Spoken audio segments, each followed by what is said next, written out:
les opérations d'usinage par contour. On sélectionne, donc là ici on a deux cercles concentriques dans une pièce brute. On peut voir ici, on va s'amuser à découper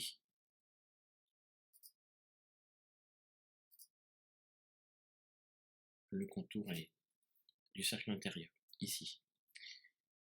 On demande une découpe par contour. Donc la découpe par contour, je reviens en vue de dessus. La découpe par contour va se faire ou par l'intérieur, c'est-à-dire que notre fraise étant à l'intérieur, ou par l'extérieur. Ici, comme je vais faire un évidement, je vais demander par l'intérieur. Donc on pourrait s'amuser à retranscrire toutes les vitesses ici. On va utiliser notre style d'usinage qui a déjà été préparamétré et qu'on va faire évoluer. Découpe par l'intérieur. Bim. Donc il nous a mis des vitesses d'usinage. J'ai mis le tour minute dans le sens horaire, une avance à 1400 sur le plan horizontal et une descente en plongée à 1000. Tout un tas de paramètres qu'on va voir ensuite. On génère une première fois le parcours d'outils pour voir ce que ça dit. Voilà, bam.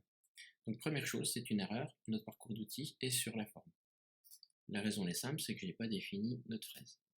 Donc ça c'est l'erreur classique, on va lui dire que je veux ma fraise de diamètre 4 en 3 dents. La voici, on régénère le parcours d'outils. Voilà. Donc là, on a l'affichage de la largeur de coupe qui est faite. Si je l'enlève, je vois le centre de ma fraise qui se déplace ici, par l'intérieur. Si j'avais demandé une découpe par l'extérieur, on va le simuler pour voir.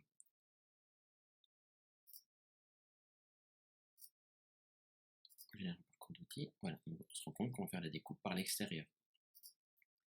Si je simule la largeur de coupe, on se rend compte qu'on va entamer, parce que moi je voudrais faire un cylindre qui ne garde que ça. Donc on va entamer l'intérieur, c'est pas l'objectif. Donc on demande bien par l'intérieur. Dans un autre tuto, on calculera les vitesses de coupe en fonction du rayon de courbure, parce que c'est pas tout à fait pareil qu'en ligne droite. Et ça, ce sera l'objet d'un autre tuto. Donc, on va regarder un petit peu ce que ça donne en perspective. On se rend compte que on a 1, 2, 3, 4, 5, 6, 7, 8, 9, on a 10 passes. La raison est simple. J'ai une surface pièce à 20 mm, des passes de 2 mm. Donc, on va faire un premier cercle, on descend. Un deuxième cercle, on descend. Un troisième cercle, on descend. Et ainsi de suite. C'est pas très judicieux parce qu'en fait, on va couper de la profondeur constante et à chaque moment de descente, la fraise va se stabiliser, descendre dans le plan vertical. Donc, c'est une perte de temps. Et dans le temps de la descente, la fraise aura une espèce de vibration et va toucher les bords de ma paroi. Donc, on enlève la largeur de coupe. Voilà, on le voit ici, à chaque élément de descente, on va percer en définitive avec une fraise qui n'est pas faite pour ça, parce qu'on n'a qu'une dent qui est décentrée. La fraise va vibrer, on aura une petite marque. Donc, c'est l'occasion de parler de l'entrée dans la matière. On va lui demander une entrée dans la matière en spirale. On génère le parcours d'outils. On se retrouve toujours, si on regarde bien, avec nos 10 et quelques passes. 1, 4, 5, 6, 7, 8, 9, 10, 11. Puisqu'en fait, on débute au ras de la matière et on descend en spirale, donc avec un angle constant. Donc cet angle constant a été calculé automatiquement, puisqu'on n'a mis aucun paramètre sur l'angle d'hélice. Il se calcule automatiquement en fonction de l'incrément de passe. Donc chaque spirale fera 2 mm. On pourrait être beaucoup plus exigeant en demandant un angle d'hélice par exemple de 5 degrés. On génère le parcours d'outil, donc on aura un angle beaucoup plus plat et on aura beaucoup plus de passes. C'est pas judicieux, autant calculer la passe maximum et lui mettre 0. 0 ça veut dire débrouille-toi. Et donc là, on a une entrée de la matière en hélice, qui est beaucoup plus simple, et ce qui fait qu'on va finir notre cercle tout en bas et on aura découpé notre pièce. Donc ça c'est très bien, on a défini ceci. Le problème qu'il y a, c'est qu'une fois que notre usinage sera fait, la fraise va se relever ici, donc en contact avec le bord. On peut lui demander une sortie de la matière par exemple avec un rayon tangent. avec une tangente, rayon tangent est de 3 mm. Si je mets, on pourrait définir une vitesse d'avance propre, soit plus rapide, soit plus lente, peu importe, si on met 0, on reste à la même vitesse d'avance. On régénère le parcours d'outils, et on se rend compte qu'une fois que c'est fini, la fraise va aller ici, et se soulever. Donc, ça n'est intéressant que si je mets un bel état de surface, et si je suis certain que ma pièce s'est évacuée par le dessous, c'est-à-dire que je l'ai calée sur un étau aux 4 coins et que la pièce coupée est par en dessous. Si je ne suis pas certain de ça, méfiance. Donc là, la sortie de la matière, c'est juste en guise d'exemple. On met au calme. Ok. Donc là, la sortie va se faire en direction verticale. Ok. Donc maintenant, on va détailler un petit peu les différentes options que nous avons sur ces opérations de contour, puisqu'on a plein d'autres options. La largeur d'usinage. Là, on va faire une gorge en descendant qui aura la largeur de notre fraise. Si je veux une largeur d'usinage beaucoup plus grosse, de 6 ou 7 mm, allez, 7 mm, c'est possible. On utilisera un recouvrement de 40% de notre fraise pour venir faire nos 7 mm. Donc on va voir combien de passes il va nous faire. Hop là, en se mettant en cul dessus, ce sera beaucoup plus parlant. On sera fait en 3 passes pour avoir une gorge de 7 mm. Donc là, on sera certain d'user un petit peu plus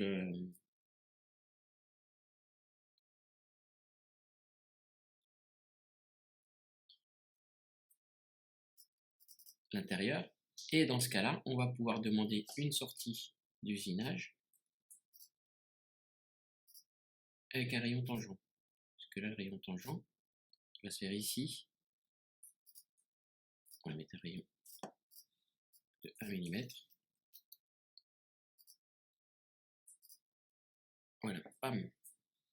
Très bien. Là, on est certain d'avoir complètement usé notre matière et on peut avoir notre rayon tangent. Donc la largeur d'usinage, c'est pour permettre d'avoir des usinages en descente plus larges que notre diamètre de fraise. Le recouvrement, c'est un pourcentage du diamètre de notre fraise. Si par exemple on a un recouvrement de 80%, on va utiliser 80% de la largeur de fraise pour se décaler. Si je génère le parcours d'outils, je n'ai plus que 2 passages puisque je peux utiliser 80% de la surface de ma fraise pour faire l'interne. La sortie de la matière. On la supprime parce qu'elle n'est pas intéressante. Aucun. Voilà, ça c'est vu. Sur épaisseur. Dans le cas où je ne veuille pas découper exactement à la cote de mon dessin, je peux lui rajouter une surépaisseur, par exemple de 1/10. On va mettre 0,25 pour être plus sûr. Et si on se fixe bien, je génère le parcours d'outils et on va voir que là, ça va se décaler légèrement. Voilà, on s'est décalé de 0,25 mm en dedans pour faire une découpe en surépaisseur, donc plus épaisse à l'intérieur de 0,25 mm. Ça a de l'intérêt si je veux faire une passe de finition. Je fais une première étape comme ceci avec une surépaisseur. Je duplique et je fais une passe de finition qui va venir lécher les 0,25. Voilà, donc la surépaisseur, c'est vu. Le déplacement latéral, entre chaque passe, on va se déplacer de manière horizontale. Soit on utilise la vitesse de déplacement en plongée de 1000 mm, soit on est certain de nos vitesses et on utilise la vitesse d'avance. Donc là, on va aller un petit peu plus fort dans la matière. Voilà. Incrément de passe, c'est vu. Incrément de passe de dernière passe.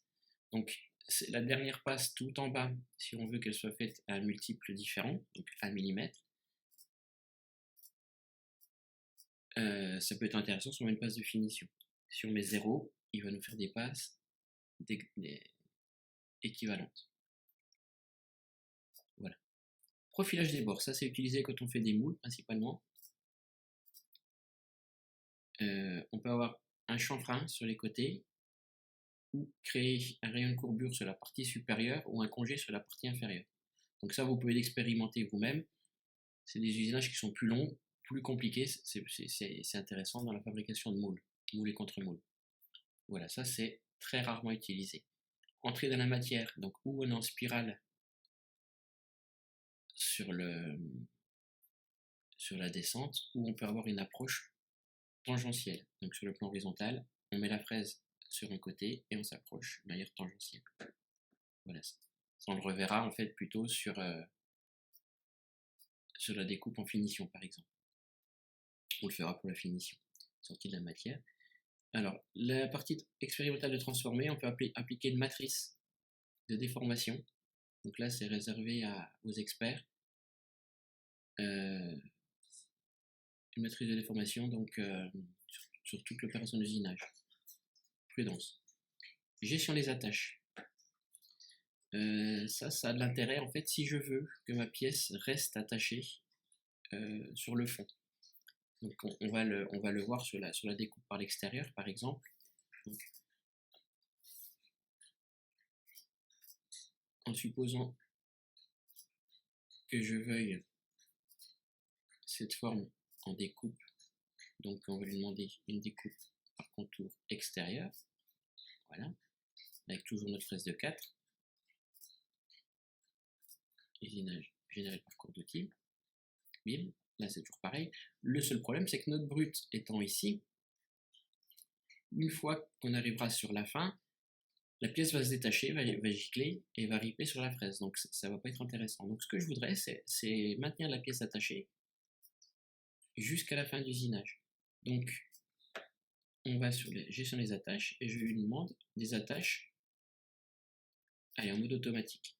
Je les attache de 3 mm de large sur 3 mm de haut. J'en veux 3 mini et 6 maxi sur l'ensemble. Et je veux une distance entre les attaches de 4 cm. C'est-à-dire que si j'ai une attache ici, globalement 4 cm plus loin, j'en aurai une autre. Voilà. Forme des attaches, alors on va les générer. Là, à défaut, le centre triangle, générer le parcours d'outil. Bam, il nous a mis 3 points d'attache dans notre matière. Ce qui permet de fixer la pièce dans son brut. Sur la dernière passe, il va générer une espèce de triangle ici, qu'on viendra couper à la scie à main ensuite, pour finir, ou qu'on arrachera. La forme de ces attaches peut être ou en triangle, ou en carré, donc on va réusiner ici. Le carré est beaucoup plus intéressant dans les matières fibreuses, mais beaucoup plus difficile à couper. Ou alors on peut carrément avoir des attaches par saut. Ça dépend un petit peu de ce qu'on veut. Sauter, c'est-à-dire qu'il ne va jamais découper sur toute la hauteur. Donc on régénère le parcours. Voilà, par saut.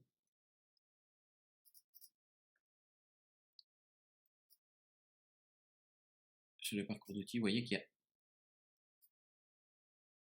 à aucun moment au niveau des attaches, on a du chemin d'outil, c'est-à-dire qu'il vient, il fait le tour, il remonte, il descend. Voilà. Ça c'est...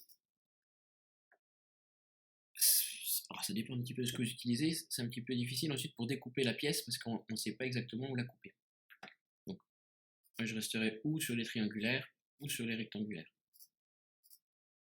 Donc triangulaire dans les matières plastiques, le métal, carré si c'est du bois pour rester dans la perpendiculaire à la fibre.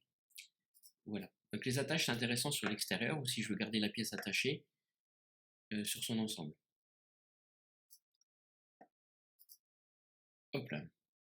On a également le dégagement. Alors, le dégagement des angles, là, on va pas le voir, c'est sur le. Là, on est sur une pièce circulaire. Sur des rectangles, en fait, on va venir dégager les angles pour ne pas les usiner et les rendre carrés. Détection de collision, c'est pour savoir si on va venir toucher d'autres pièces. Peu intéressant. Ébauche finition. Ça ne change pas grand chose. Hein. C'est pour indiquer si vous êtes en ébauche. Ici, par exemple, si on a une surépaisseur, et ensuite, si on est en finition, ça n'a pas de surépaisseur. Mode d'optimisation, ça permet d'optimiser les différents parcours d'outils en fonction de la mutualisation des fraises et ainsi de suite. Donc en règle générale, la 098 va très bien par expérience. Si on se rend compte de certains bugs et ainsi de suite, on peut essayer la version standard. Si on ne met aucune optimisation, les chemins se feront dans l'ordre demandé, en cliquant sur les différentes pièces.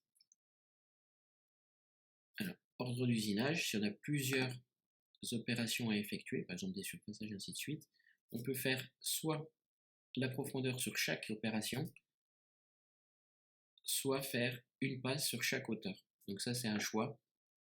Quand on a plusieurs pièces en fait à faire en simultané, soit on fait toutes les découpes à la même hauteur, on revient sur la première pièce, on fait la deuxième passe, et ainsi de suite. Ou soit on fait toutes les passes de profondeur, on passe à la deuxième, ainsi de suite. En règle générale, quand on a une pièce à couper, un truc à couper, on met profondeur d'abord, ça change rien. Sans usinage. Donc ça, c'est assez important. Ça va influer sur l'état de surface. En opposition, c'est-à-dire que la fraise tourne dans le sens inverse de l'avance. Donc, sachant qu'on a une fraise qui tourne dans le sens des aiguilles d'une montre, ça va... en fait, ici, si on met en avalant, par exemple, on va générer par contre outil. Voilà. Notre fraise tourne comme ceci. Donc, elle va avancer et avaler la matière. C'est un petit peu moins agressif, mais ça change un petit peu la vitesse d'usinage que si on est en opposition. C'est-à-dire que là, je génère le parcours d'outils.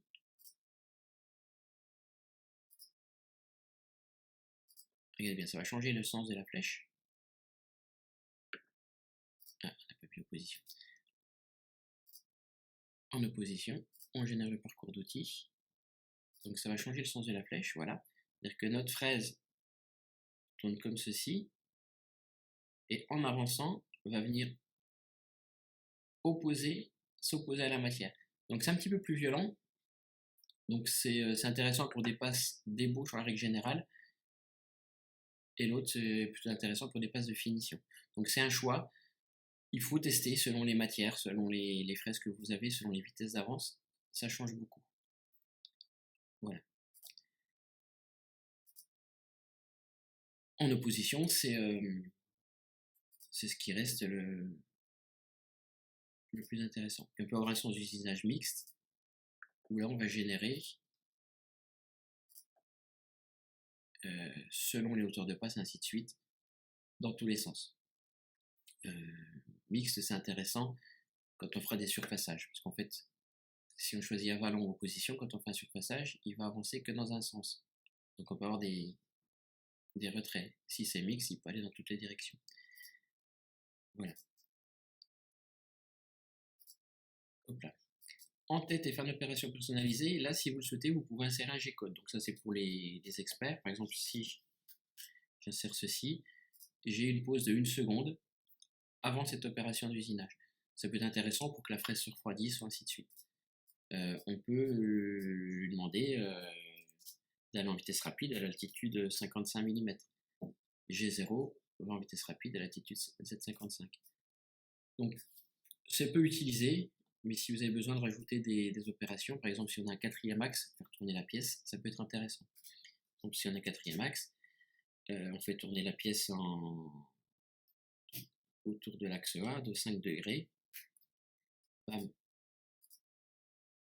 Et la pièce s'est réorientée de 5 degrés avant d'être usinée. Donc ça, c'est des choses qui n'arrivent pas au début. Et au gré des usinages de plus en plus complexes, on a à le faire de temps en temps. Voilà. Alors, mode de déplacement. Alors, hop là, je suis avec une palette, c'est un petit peu compliqué. Le mode de déplacement, ça c'est important.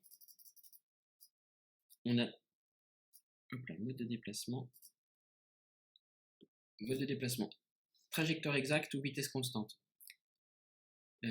Trajectoire exacte, en fait, alors sur des cercles, ça va. Si on a des arcs de courbure, la machine a tendance à sautiller puisqu'elle ralentit à chaque rayon de courbure.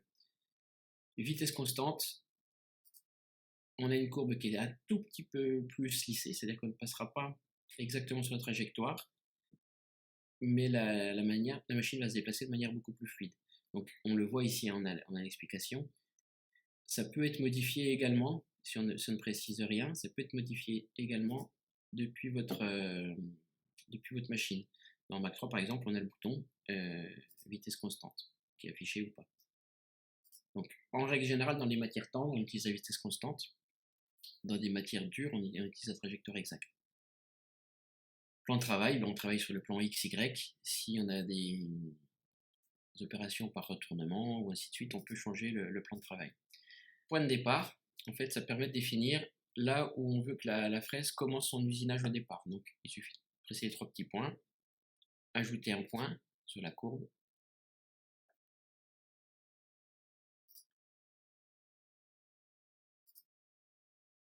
Voilà. Et le point est enregistré comme point de départ. Si on n'en veut pas, une petite échappe.